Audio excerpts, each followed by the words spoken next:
So, Coach, just start with the polls. You guys picked 6th in each one. A little low for Montana, maybe in past years. So, is that a motivating factor for you guys going into the season? I hope so. And I don't think we deserve to be higher than that. We didn't play very good football towards the end, and that's what's on everybody's mind. And we're a better football team now. And we were a young team last year, and we're going to be much more mentally tough this year when adversity strikes and not let things unravel like they did. That aspect of things, just the way that the season finished, is that something that you guys thought about in the offseason? Was something that ate at you, or what was kind of the mentality behind the way things ended last year? It was our sole focus.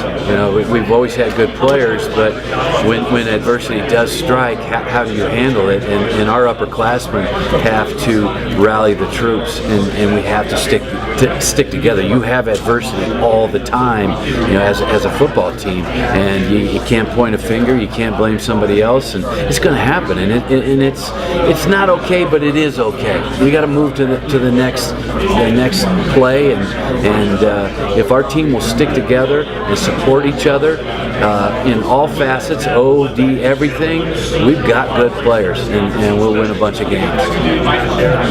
Does it feel different now for you going into now year 3? I know that there was a huge transition point in between 1 and 2 with all the new guys who got in. Do you feel like it's more of your program now, more of your stamping, and more of your guys in the program? Definitely. We've only got 18 guys on our team that we did not bring in. So we feel like that even those guys have been with us more than they were with the previous staff, and it's becoming our program, and what the way we do things is the only thing really that our team knows now. So it was a tough transition, but we had an idea how we want to do things, and sometimes graduation is the only way that you can get better, and so we feel pretty strong about our team. Obviously, you answered questions about this all year, but the quarterback situation, what were your impressions out of spring? What did you like out of the main guys that you were having in that competition? What I like is we got 3 guys, and all 3 of them can do it. In every scrimmage in the spring game, one of them shined. And Reese has the most experience. He's played in big games, in big venues. He played in SEC games.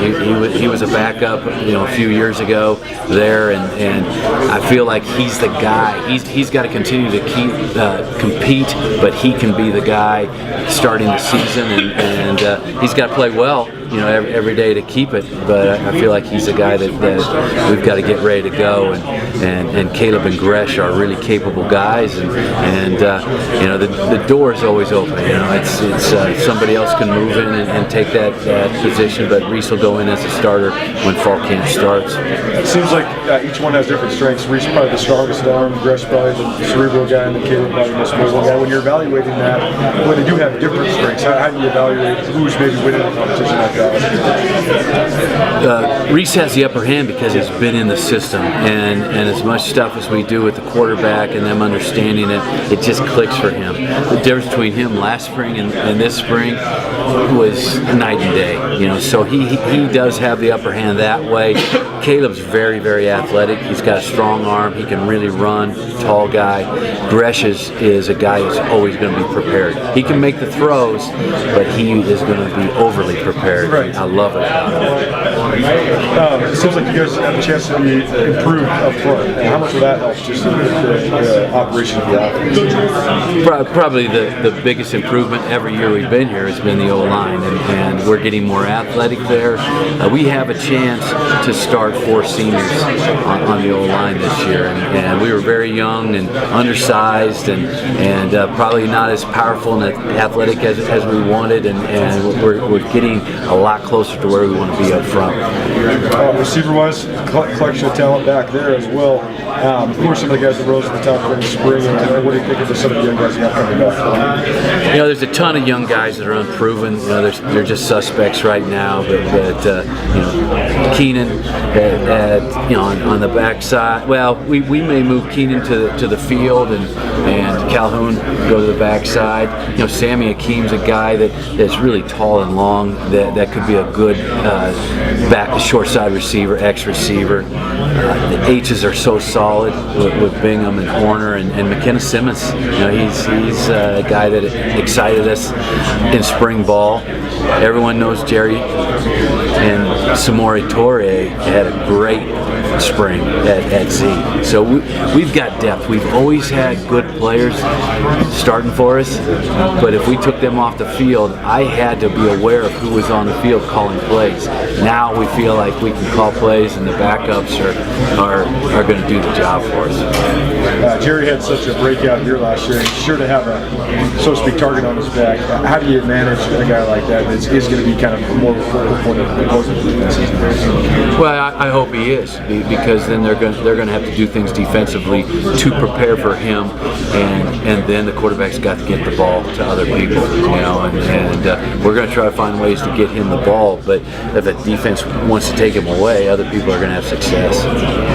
Defensively, how do you think Tucker Shy has embraced the role of being kind of under the spotlight as a leader, as number 37, and what do you expect out of him this year? You know, I hope, I know that Tucker is excited and proud to be 37, and that's a huge thing for a Montana kid, but I just want him to do his job, you know, and I think Tucker's the type of guy that really can handle that, and we don't want to put anybody on a pedestal, you know. You know, every player is the same, every player is just as important as the next, and Tucker understands that. He's a very good leader, and he's a very good teammate, and a humble guy, and so I think he's going to handle the role of 37, because it is, you know, our fans can really make a 37 separate from the team, and you know, we want him just to be a great Grizz football player. The interior of your defense seems like you guys have made a lot of strides there. It seems like you'd be improving defensive tackles, and obviously having one of their linebackers in the league as well. So, what do you think of just the interior? It's going to be the strength. Up front is the strength of our defense with Tucker and Chris Favoroso at the ends and the inside. You know, we didn't have a lot of depth in the past, and you know, now you got Brant Davis and you got Jesse Sims, and we've added David Shaw and Reggie Tillman. You know, there's 4 guys that are as good as we've had, you know, in there, and so it all starts up front. If you're good up front, you're going to have some success. Coaching staff-wise, any decision made on the open spot you have for the receivers coach? No, we're going to wait and hire it in December, and I just it wasn't something that I wanted to do to another program of take a coach from them in May. So Mike Farrader had coached the inside receivers in the fall, outside in the spring. All our guys really enjoy him.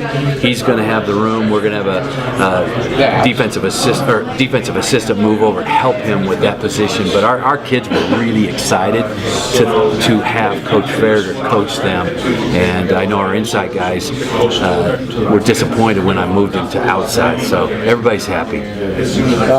Guys like that, Farrader, Shan Schillinger, Sell, they have such strong Grizz ties, Grizz background. So what do you think that does to your program? How do you think that helps just as far as teaching you guys stuff about it? Or what do you think it brings just to the overall fabric of the team? It definitely helps. You know, I lean on those guys. I ask them questions all the time. You know, how was it when you were playing, and it has helped me. They understand also that the program we took over was not the program they played in. You know, and they understand where we're going with this thing. And you know, I asked Sel one day, how many freshmen did you start when you were playing? And he's like, if a freshman was in the 2 deep, it was rare. You know, and we started 7 last year. You know, so it's just a different time, but it's going to pay off. The dividends are going to be huge down the road. Last question for you then.